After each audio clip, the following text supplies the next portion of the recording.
Hi friends, it's Dana here. Today I'm reading you a sweet little story about this dog named Rocket and how he learned how to read. And I really like this book because while, we all learn the basics of how to read in school, I think it's interesting how we all become proficient at reading.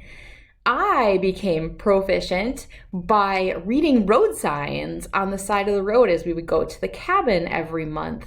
And so what I would do is I would read the signs, or I might ask my mom or dad, what did that sign say? And whenever we passed it again or passed a similar one, I would read the words over and over again. And that's really how I learned how to read. It wasn't in a book or at the time in a newspaper.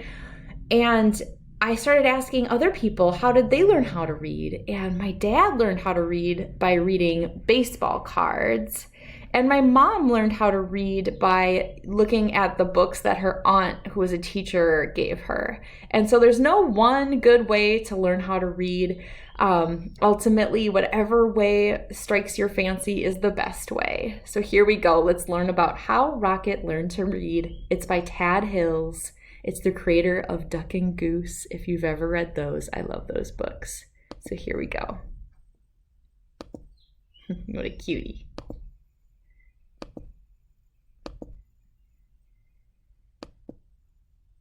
Rocket loved to play.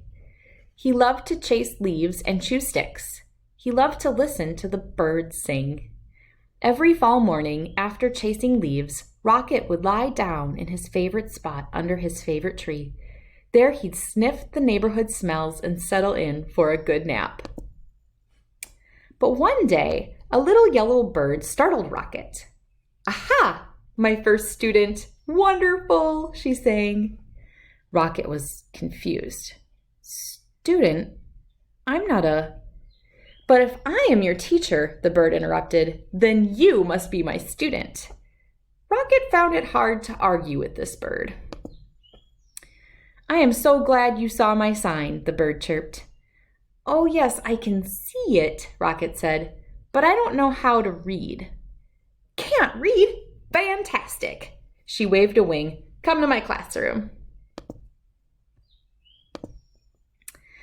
"But I just came here to nap," Rocket said.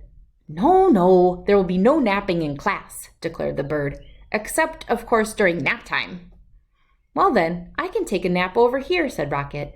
"I've had a very busy morning." "Not to worry, I'll be around every day," chirped the bird, "until the weather turns." As Rocket breathed in the crisp air, the little yellow bird hung her banner. "Ah, the wondrous, mighty, gorgeous alphabet," she marveled, "where it all begins." Opening up a book, the bird began to read. She sang out the story of an unlucky dog named Buster who'd lost his favorite bone. A cool breeze carried her lively voice across the yard. At first, Rocket was disturbed, but before long he found himself captivated. To Rocket, the story was as delicious as the earthly smells of fall. It was as exciting as chasing leaves. He closed his eyes and listened to every word. As Buster dug and dug under the lilac bush, the bird read, he felt something familiar. Rocket waited. Was it the bone? He wondered. Silence. Was it the bone? He called to the bird. More silence. Was it the bone? Rocket hollered. Suddenly, he was rushing to the tree. Well, was it? But the little yellow bird was gone. The next morning, Rocket arrived early. At last, the little yellow bird appeared. "Hello! How wonderful to see you in class," she chirped. "I can tell by your waggy tail that you are well rested." "I'd like to hear the end of the story, please," said Rocket. "That seems like a fine way to start the day," chirped the bird. She gave Rocket a name tag and began to read. Every day, Rocket returned to the little yellow bird's classroom. In the morning, the bird taught him a new letter, until he had learned all the wondrous, mighty, gorgeous alphabet. Together, they sang out the sounds that each letter makes and spelled the sounds they heard around them. With a G and many R's, they spelled Mr. Barker's growl, Grrr. They spelled the sound of the wind, which was growing colder by the day. Whoosh. Soon they were spelling words like fall, F-A-L-L, for the gusty time of year, and red, R-E-D, for the color of the leaves. And each afternoon the bird read a story. She read stories about dogs and birds.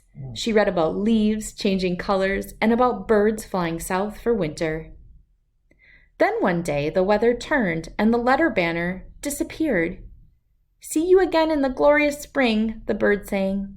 And as she flew into the wintry sky, she called, "Don't forget, words are built one letter at a time." The days grew shorter, and the leaves fell from the trees. The grass became crunchy. Soon Rocket's classroom disappeared under the snow. He remembered the little yellow bird's alphabet and practiced his letters. Rocket thought about the bird's sweet chirp while he sounded out words. Like dig, D-I-G, and wind, W-I-N-D. And cold, C-O-L-D, and sun, S-U-N. Melt, M-E-L-T. He made new friends and spelled their names. Hello, Emma, E-M-M-A. Hi there, Fred, F-R-E-D. He spelled everything. When Rocket spelled mud, M-U-D, he knew that spring, as it always does, had returned. The breeze blew warmer, the grass grew greener, and a sign appeared. Early the next morning, Rocket rushed to his classroom. As he waited, he spelled wag, W-A-G. Soon the little yellow bird arrived. "Aha, my star student," she sang. "How wonderful to see you. I can tell by your waggy tail that you are ready for class." Then together they began to read. They read stories about birds flying north in the spring. They read about picnics in the warm sun, and they read about Buster, the lucky dog who found his bone under the lilac bush. And when they were done, they read it again and again and again. A-G-A-I-N. That's the end. All right, friends, I hope you show up for school with your waggy tail every single day, and I hope you find ways to practice reading that isn't the same way as everyone else, because that's what makes reading so special. All right, thanks so much for reading with me. Bye.